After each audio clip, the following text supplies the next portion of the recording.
કોઈ ગમે એટલી ફાંકા ફોજદારી કરતો હોય કે હું આમ કરી દઉં તેમ કરી દઉં, આ કમળનું ફૂલ હટી ગયું બધું પૂરું. કોઈ ગમે એટલું ફાંકા ફોજદારી કરતું હોય, જો એમની આગળથી ભાજપનું પાટિયું હટી જાય અને ભાજપનું ફૂલ તેમની પાસેથી છીનવાઈ જાય તો તેમની ઓળખાણ પણ નહીં થાય. આવું નિવેદન આપ્યું છે કચ્છના માંડવીના ધારાસભ્ય અનિરુદ્ધ દવે. નમસ્કાર, નિર્ભય ન્યૂઝ સાથે હું છું રિદ્ધિ. કચ્છની અંદર અત્યારે CR પાટીલ પણ હાજર છે, કારણ કે સદસ્યતા અભિયાન ત્યાં ચાલી રહ્યું છે અને એ દરમિયાન એક કાર્યક્રમનું આયોજન કરવામાં આવ્યું, જ્યાં કચ્છના માંડવીના ધારાસભ્ય છે તેમણે આ નિવેદન આપ્યું છે કે જે લોકોની અંદર ફાંકો હોય કે અમે કંઈ પણ કરી શકવાના છીએ, પણ જો એમની પાસેથી ભાજપના જે આ કમળ છે એટલે કે ભાજપનું આ ફૂલ છે તે હટી જાય અને ભાજપના જે પાર્ટીઓ આપેલું છે ભાજપ લખેલું તે પણ હટી જાય તો લોકો તેમને ઓળખશે પણ નહીં. પહેલા તો આપણે અનિરુદ્ધસિંહ દવેને સાંભળી લઈએ તેઓ શું કહી રહ્યા છે. કોઈ ગમે એટલી ફાંકા ફોજદારી કરતો હોય કે હું આમ કરી દઉં તેમ કરી દઉં, આ કમળનું ફૂલ હટી ગયું બધું પૂરું.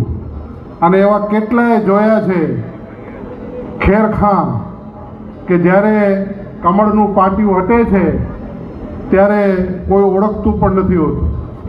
કોઈ ગમે એટલી ફાંકા ફોજદારી કરતો હોય કે હું આમ કરી દઉં તેમ કરી દઉં, આ કમળનું ફૂલ હટી ગયું બધું પૂરું.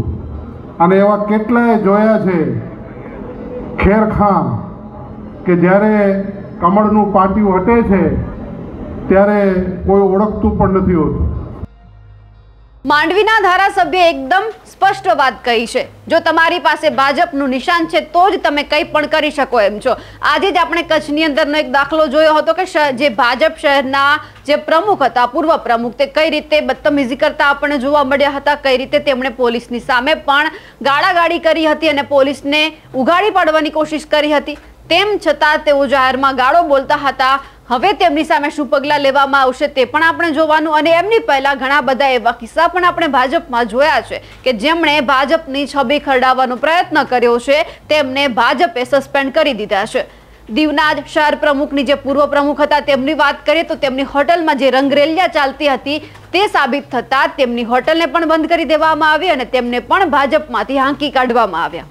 એ જ રીતે આપણે ખેડાની અંદર પણ જોયું હતું, જે દારૂની ખેપ મારતા ઝડપાયા હતા તેમને પણ ભાજપે સસ્પેન્ડ કરી દીધા છે. એટલે હવે તેઓ કઈ જ કામના નથી. હા, તેમનો કોઈ બીજો ધંધો હોય તો એ કરતા હોય, પણ ખાસ જો તમે ભાજપના નામથી કોઈ પણ ધંધા કરો છો, કંઈ પણ ગેરપ્રવૃત્તિ ચલાવો છો અને કંઈ પણ બોલો છો, જો ભાજપને ખબર પડી તો હવે ભાજપ તમને છોડવાની નથી. કારણ કે શિસ્તબદ્ધ પાર્ટીનું જે સૂત્ર લગાવવામાં આવ્યું છે, જે પોતાને ભાજપ શિસ્તબદ્ધ પાર્ટી ગણે છે, તેમમાં હવે ક્યાંક ભાજપ સ્પષ્ટપણે માની રહી છે, કારણ કે ભાજપને હવે પોતાને બચાવવાની જરૂર છે અને તે બચાવી પણ રહી છે. દિવસે ને દિવસે આવા અનેક ભાજપના નેતાઓની પોલ ખોલી રહી છે, પોલ છતી થઈ રહી છે. તેમના થકી ભાજપ હવે વધુ ન ખરડાય તે માટે હવે આવા એક્શન લઈ રહી છે. અને હવે એ જોવાનું છે કે જે અનિરુદ્ધસિંહ દવે જે નિવેદન આપ્યું છે તેમને લઈને હજુ પણ કેટલા ભાજપના નેતાઓના પેટમાં તેલ રેડાવવાનું છે.